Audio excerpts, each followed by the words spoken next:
கொரிந்தியருக்கு எழுதிய முதல் திருமுகம் அதிகாரம் 1. கொரிந்து நகரிலுள்ள கடவுளின் திருச்சபைக்கு அவர் திருவுளத்தால் கிறிஸ்து இயேசுவின் திருத்தூதனாக அழைக்கப்பட்ட பவுலும் சகோதரராகிய சொஸ்தேனும் எழுதுவது.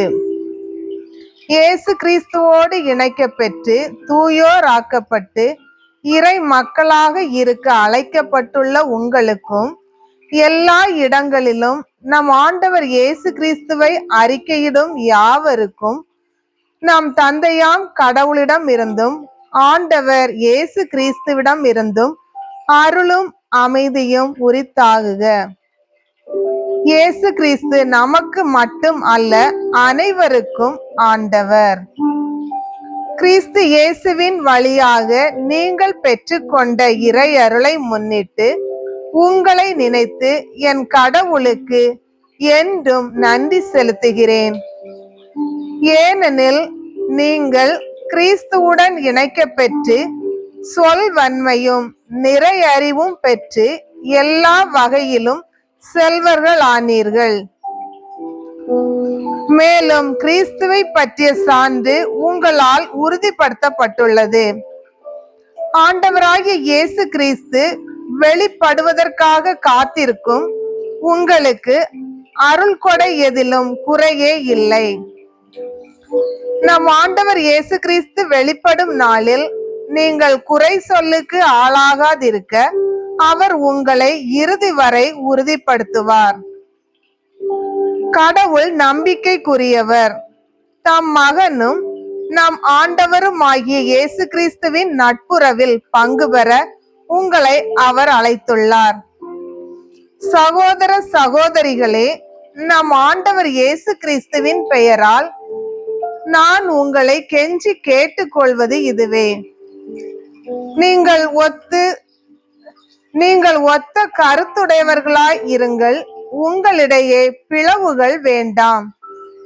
ஒரே மனமும் ஒரே நோக்கமும் கொண்டிருங்கள். என் அன்பர்களே, உங்களிடையே சண்டை சச்சரவுகள் இருப்பதாக குலோயி வீட்டார் எனக்கு தெரிவித்துள்ளனர். நான் இதை சொல்ல காரணம், உங்களுள் ஒவ்வொருவரும் நான் பவுலை சார்ந்துள்ளேன் என்றோ, நான் அப்பல்லோவை சார்ந்துள்ளேன் என்றோ, நான் கேபாவை சார்ந்துள்ளேன் என்றோ, நான் கிறிஸ்துவை சார்ந்துள்ளேன் என்றோ சொல்லிக் கொள்கிறீர்களாம். கிறிஸ்து இப்படி பிளவுபட்டுள்ளாரா? அல்லது பவுலா உங்களுக்காக சிலுவையில் அறையப்பட்டார்? அல்லது பவுலின் பெயரிலா நீங்கள் திருமுழுக்கு பெற்றுக் கொண்டீர்கள்? கிறிஸ்பு காயு ஆகியோரை தவிர உங்களுள் வேறு எவருக்கும் நான் திருமுழுக்கு கொடுக்கவில்லை. இதற்காக கடவுளுக்கு நன்றி செலுத்துகிறேன். ஆகவே என் பெயரால் திருமுழுக்கு பெற்றதாக யாரும் சொல்ல முடியாது. ஸ்தேவானா வீட்டாருக்கும் நான் திருமுழுக்கு கொடுத்துள்ளேன்.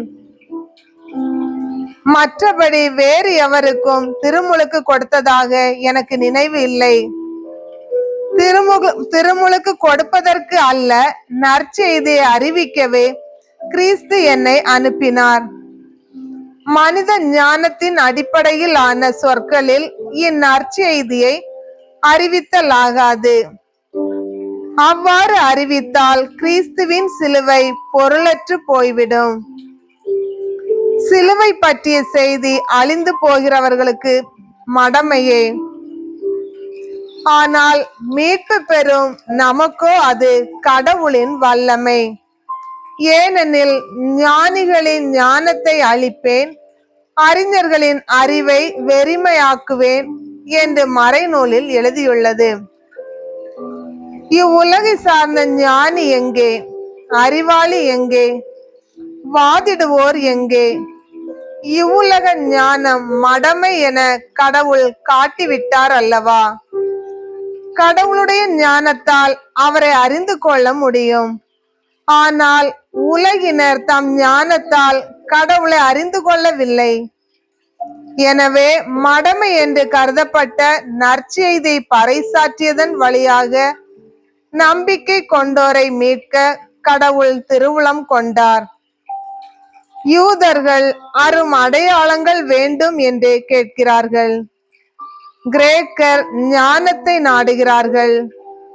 ஆனால் நாங்கள் சிலுவையில் அறையப்பட்ட கிறிஸ்துவை பற்றி பறைசாற்றுகிறோம். அச்சிலுவை யூதருக்கு தடைக்கல்லாகவும் பிற இனத்தாருக்கு மடமையாகவும் இருக்கிறது.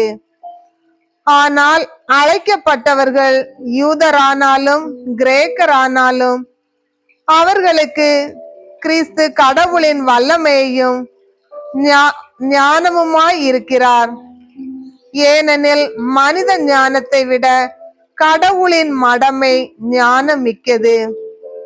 மனித வலிமையை விட அவருடைய வலுவின்மை வலிமை மிக்கது. எனவே சகோதர சகோதரிகளே, நீங்கள் அழைக்கப்பட்ட நிலையை எண்ணி பாருங்கள்.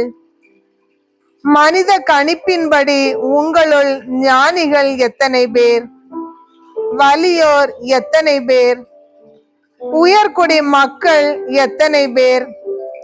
ஆனால் கடவுள் ஞானிகளை வெட்கப்படுத்த மடமை என உலகம் கருதுபவற்றை தேர்ந்து கொண்டார். அவ்வாறே வலியோரை வெட்கப்படுத்த வலுவற்றவை என உலகம் கருதுபவற்றை தேர்ந்து கொண்டார். உலகம் ஒரு பொருட்டாக கருதுபவற்றை அழித்துவிட அது தாழ்ந்ததாக கருதுபவற்றையும் இகழ்ந்து தள்ளுபவற்றையும் கடவுள் தேர்ந்தெடுத்தார். எவரும் கடவுள் முன் பெருமை பாராட்டாதபடி அவர் இப்படி செய்தார். அவரால் தான் நீங்கள் கிறிஸ்துவுடன் இணைக்கப்பட்டிருக்கிறீர்கள். கிறிஸ்துவே கடவுளிடமிருந்து நமக்கு வரும் ஞானம். அவரே நம்மை ஏற்புடையவர் ஆக்கி தூயவர் ஆக்கி மீட்கின்றார். எனவே மறைநூலில் எழுதியுள்ளவாறு பெருமை பாராட்ட விரும்புகிறவர் ஆண்டவரை குறித்தே பெருமை பாராட்டட்டும்.